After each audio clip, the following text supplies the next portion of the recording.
eksistē visā universā. Lūk pierādījums. Vairākus mēnešus atpakaļ es uzseku tādu īstu pantiņu. Ziedu noziegums smagie, kas jūs zina, mani dragāt? Rīkle aiziest ar ziediem, ziedu noziegumus dziedu, viss tik tīrs, kā rīta rasa, uznāk zieds, kā izskats asa.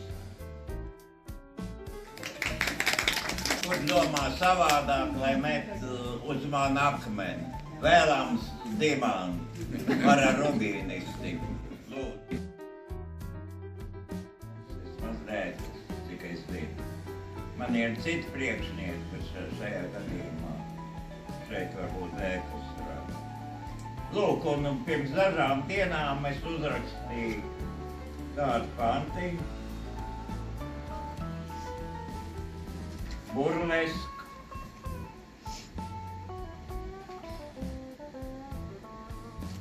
Gido dragem. Gido dragem. Pārteiktos, man ir lampa trūc, kā jūs redzat, jo lampas spīd man tieši acīs. Es tevi sajūtu kā brāli, kaut satiekamies tik nekad. Mēs esam ģeogrāfiski tāli, bet mums kopīgs tēvs ir pats. Jo mūžam ēdam tikai sāli, bet kūkas nesaredz mums skatu. Ko šis dejos nozīmē, to es nezinu, jo man diktē šam dejolim ir cita autori. Mūzas, Apollons un Pegas iezviets. Es sapratu, ka dejas būtība, kas tāda ir. Es domāju, ka dejas būtība ir meklēt to, kas ir aiz vārda. Jo pirms tā pirmajā vārda, vienīgā pasaules radītāja, bija kaut kāds neverbāls vārds, kaut kāda, laikam jau tikai vibrācija. Tagad mēs to mēģinām atšķirt. Kas īsti ir cilvēku būtība, kas īsti ir emocija, kas īsti pēc tam papušai. Ar ko mēs operējam, mēs savādāk neprotam savu prātu organismu. Aizprāts stāv aizprāts un virsprāts. Un virsapziņa stāv zemapziņa un apakšā stāv zemapziņa. Tā kā nekas nav tik vienkārši. Un zēja tikai tad tomēr ir labi. Es sāku savā laikā ar haikām. It kā, kas varētu būt vienkāršāks par redzējumu Japāņu, kur ir sākuši ieraudzīt kaut ko dabā, parasti dabā, arī cilvēkos. Un tad pēkšņi to saistīt ar mūžību, ar kaut ko vispārīgu. Vienkārši notikumu padarīt dziļu, aiziet dziļumā un izpētīt. Ļoti vienkārši sanāk, tikko kā tagad uzrakstīt. Nakts asās nota, manu sapņu izplaucījuši, bet kur dienai ņemt jaunus vārdus? Tie vārdi ir jau, drillēti, nodrillēti. Te, pirms tam mums bija prozists, meitenis tātad par nozīmi, par detektīvu ikdienu, par visu kaut ko tādu, šeit un tagad esoši. Mēs gribam būt kaut kur, vai mums izdodās, es nezinu, zemākiem augstāk.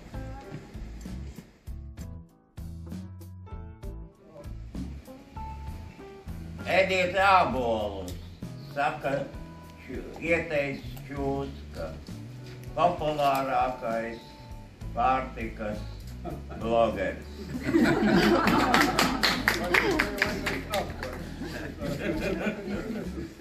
Reiz tu runāji par zazobēm, un es gribēju papildināt smadzenes ar šņabi. Svarīgākā zazoba, jeb vajag prast nozarties bez alkoholiem, galvā, virpuļo krasts, apskalots ar skolas soliem. Pietiek ar divām. Vai tenka?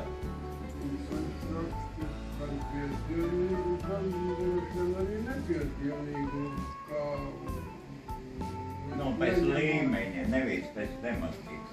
Piedāvībai. Neņemos tagad tik vērtēt. Bet tā ir mana apsūdzība, ka tu esi vērtējams Vērtējams kā piedaudzīgi Nē, kā piedaudzīgi Piedaudzīgi augsts, tas jau ir augsts vērtējums. Tas ir augsts. Tu nekur neliksies, vai tu esi zems, ir augsts. Tev tas, kas nāk, tev tas ir jārāk. Vairāk nekur. Kaut kā man ir kā kāds to pateikt. Oi, pareizi. Man arī. Bet es... Tas, ka pielēc idejas, ne, viņas pielēc arī no lasītā, no citu trenieku lasītā, bet arī daudz kas no prologas. Pielēc tā ideja, un man viņi ir jāapstrādā, jāturpina, jāsatīt, kaut kur jādarīt. No tā jau arī būs tā maizīte, vai tam ir dzēļu.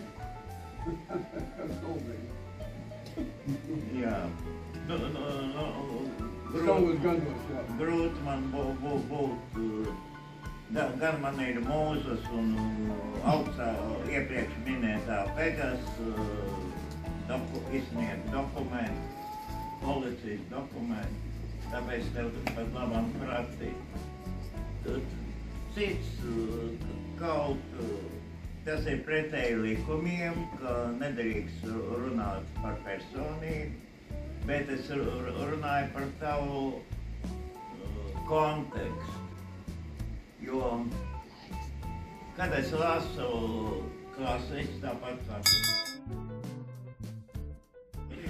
pateikšu, atkal ar augstas poēzijas perlēm, divrindēm. Kari bija, ir un vēl būs, kamēr pēdējais cilvēks nesapūst. Viss, es neko vairāk nevaru. Nu, bet tas jāsaprot. Bībelē vienmēr bija kari un bija, un tagad arī tie... Vecās derības Dievs ir ļaunais Dievs, kurš atriebjās un kur tik visu. Labi, Bībelē arī vēsturiski grāmata, bet neiedziļināsimies arī reliģijā, pat labam politikā, jo neiedziļināsimies. Jo tas ir bais. Bet tā nav tikai politika, filozofiski. Kāpēc? Tie ir filozofiski. Kāpēc ir agresija cilvēkam, vai tā ir vajadzīga, vai tas ir kaut kas pilnīgi tiešām no ļaunā un pastāv ļaunais kā tāds? Ļaunais pastāv ir Viljama Goldinga romāns Mūža pavēlnieks, Nobela prēmijas laureāts, tie 50. gadi, kur pusauši, jauni mazi bērniņi iekļūst uz vientuvišķas salas, ja? Normāli bērniņi, un tur ir parādīts, kā ļaunums no viņiem nāk iekšā un kā viņš izdīgs un izveidojas ļaunums. Cilvēkā ir, es esmu kristīgs cilvēks un man ir tam stiprs skaidrojums. Ēdiet ābolus. Es iebilstu, ļaunums atsevišķi nepastāv, ļaunums nepastāv bez mums, bez cilvēkiem. Protams. Tas ir tikai mūsos un personificēts. Caur mums iegāja pasaulē, ļaunums iegāja caur mums. Literatūrā. Bulgākava meistara un Margaritā tur ir ļaunums, kurš saka, es ļaunu darot, vienmēr iegūstu labu. Tāpēc tas ir vajadzīgs, lai mūs pārbaudītu. Tāpēc ir šitā dzīve tāda. Mēs esam tik tādi, ja pieļojam Dieva veselību, bet kāpēc ne? Tikai viņš ir, ne tāds, kā mēs viņu iedomājamies. Tad mēs esam viņa eksperimenta objekts. To mēs darām ar pilnu krūti, un tāpēc arī karojām. Bet tikai tagad tā karošana ir aizgājusi pārāk tālu mūsu tehnoloģiju dēļ, mūsu naudas kāras dēļ, varas kāras dēļ. Pirmie kāri, tad, kad, vēl Trojas kāru var attaisnot, ja? Sievietes dēļ. Visur vienmēr bijusi cīņa, arī dzīvnieku pasaulē, tas nav karš. Tādam jābūt. Jāuzvar stiprākajam tēviņam un jānotiek kaut kādi atlasēji, lai mēs neaizietu iznīcībā, kā ģenētiski. Bet tad, kad karš ir pašmērķis jau kā tagad, tad gan ir ļaunums, un ļaunums patreiz grib ņemt virsroku, un to mēs, Dievs palīdzēs, nepieļaut.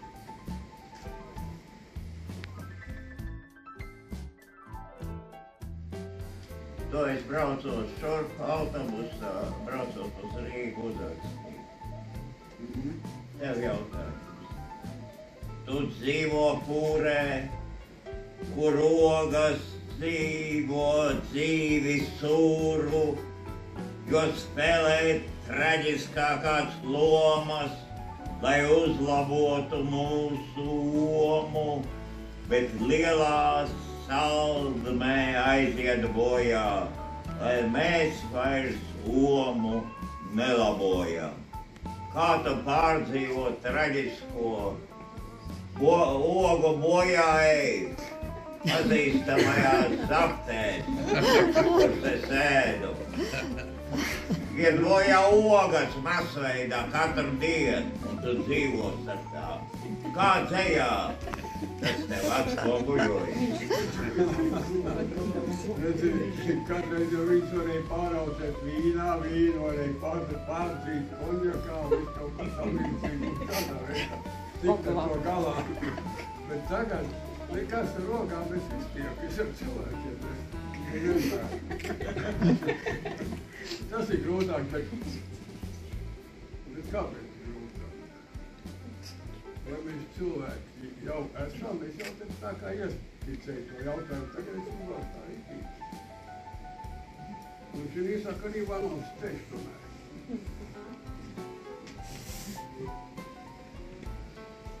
Tas dzīvos ir vecs, kaut kad 2000 sākumā rakstīts no vecajiem, jauniem un pēc tam. Tātad, mēs, kas esam piedzimuši ceļā, nevaram ne pārsēsties, ne izkāpt no tā ilgā tramvoja, kurš nenāk. Domu guļim pāri, aizmirstības kalnam apkārt, un tad taisme, zvanītājs un izterodams nāvī. Mēs dažreiz izsitamies konektos un lepni caurstaigājam pasažierus, stikla āmuriņiem klusot par priekškā. Un tik vien paraujamies sāņus, pēkšņi atveris, bez vaigi, mēs vēl nezinām, vai cilvēki kā es ienākuši senā bezdibeņi ticīt, vai tikai kreozotā piesūkuši, smagi, saules sakarsēti gulšņi, kur uzta ceļa narvas, plaukstās velti. Vai mēs varam teikt, ka mēs esam gatavi cilvēki? Tad mums būtu jābūt vai nu tajā paradīzē, jeb ellē, jebkur, ellē tas būtu, teiksim, ka mūsu nav nemaz, paradīzē, ka mēs esam pārāk daudz, pārāk labi. Mēs šeit esam te pa vidu, un es domāju, ka šitā ir mūsu vieta. Un pareizā vieta. Ko tu par to saki? Es saku, ka ar tevi var strīdēties, kauties, bet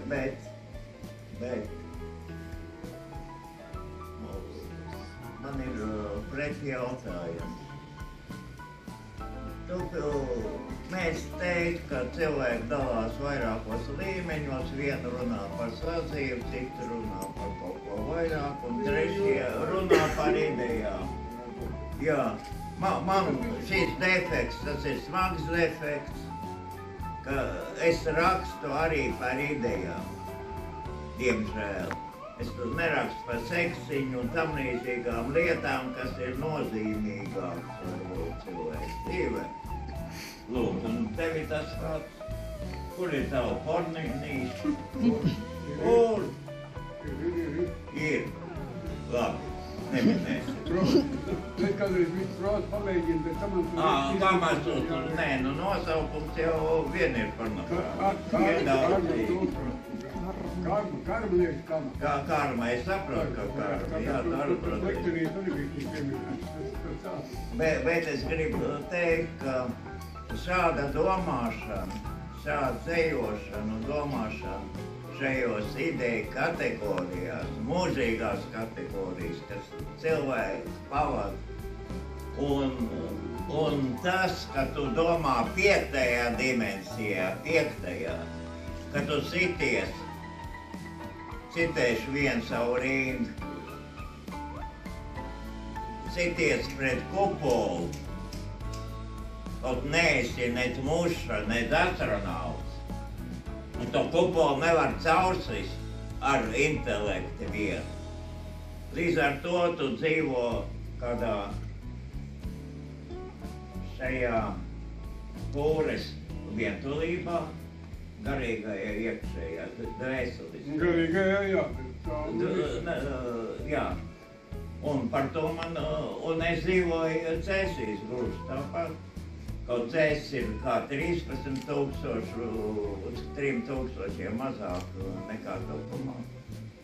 Un vienalga es dzīvoju tur vientulībā, jo Cēsīs literatūra nepastāv. Tur cits mākslas ir fantastiskā līmenī, akadēmiskā mūzika, Pastāv tikai Tukumā. Pilnīgi. Tukumā ir visiem zināmā literārā dzīve, kas notiek arī pat labāk. Un tāpēc šī vientulība, domādams par to, un kāpēc es to sešvienu nolasīju par dragi kā brāli, jo tā es izjūtu tieši šo brālību, kas ir pār laikiem un pār ģeogrāfiju un pār visam. Un arī pagātnē es meklēju man mīļākie 20. gadsimta tā saucamie modernisti ir Kafka un Bekets. Gaidot Godo ir man mīļākā lūka, kas visam lūk cilvēka eksistenciālo eksistenci. Jo tikai zilīši, tikai vēriens bļausās par eksistenciālām tēmām. Pārējie spriež, ka kurpes spiež. Tas ir par mums. Senāk uzrakstīšos kādu gadu. Labi, par mums. Kad mēs ejam pie bodēm, tad ko mēs redzam? Zelīši, kur runā par gudrām lietām, ja? Muldu mēs arī pat labam muldām. Tā mēs gribu dzējolīt nolasīt. Ja tavu ziloņkaulu torni grauž vairs ne pelēs, bet jau suņi novēl tiem labu ēstgribu un pārvācies uz atslēgas kaulu, tomēr tuvāk spārniem. Ja par spārniem runā, tu te nu pat kaut ko minēji par 5. dimensiju, kas būtu ļoti augsts jālido tiem spārniem. Es biju domāts, ka arī būs kā gars, kā tāds, un vai tu vari pateikt, kas ir tā būtu mūsu saprašanā.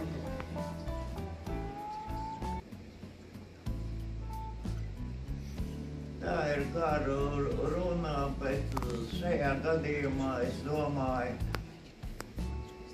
ne to, kas mums, bet to rozgaru, ko izdejoja kādreiz. Ja?